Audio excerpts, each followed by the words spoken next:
we're trying to stamp all this out because we want kids to go to school in a safe environment. Texas has a new law aimed at rooting out bad actors from schools and other places where children learn.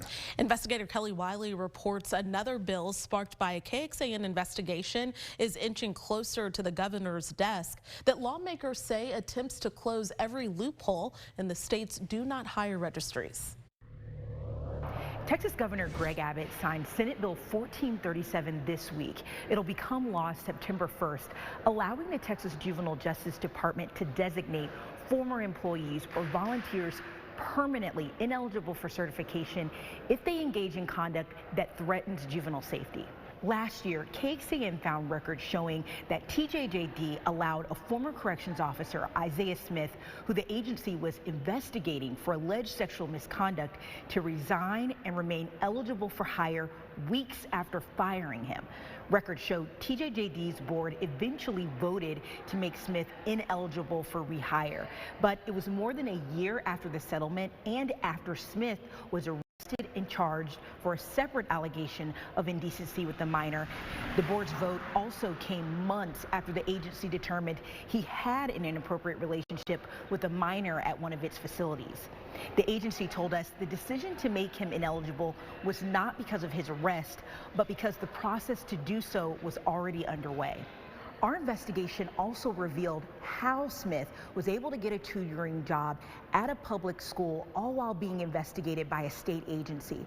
It sparked Senator Paul Bettencourt to file Senate Bill 571, a sweeping 72-page bill that he says is an attempt to close every loophole a potential predator might use to gain access to minors in Texas's schools. That bill is set to go to the House floor for a vote next. Now we're trying to close every loophole we can think of because we simply don't want the trash to be passed from one school to the next, from the public schools to the private schools, and have these sexual predators out here somehow getting access to students. Senate Bill 571 would authorize TEA to investigate volunteers and third-party service providers like tutors who are accused of certain misconduct. It also reduces the time a superintendent would have to report certain misconduct to the state and increases the penalties for school leaders who don't report suspected misconduct by the required date. The bill, for the most part, has received bipartisan support. More recently, a confidentiality provision was added, and it requires that some records tied to these investigations be held confidential. It has drawn criticism, though, from some folks who say it effectively hides misconduct records from the public.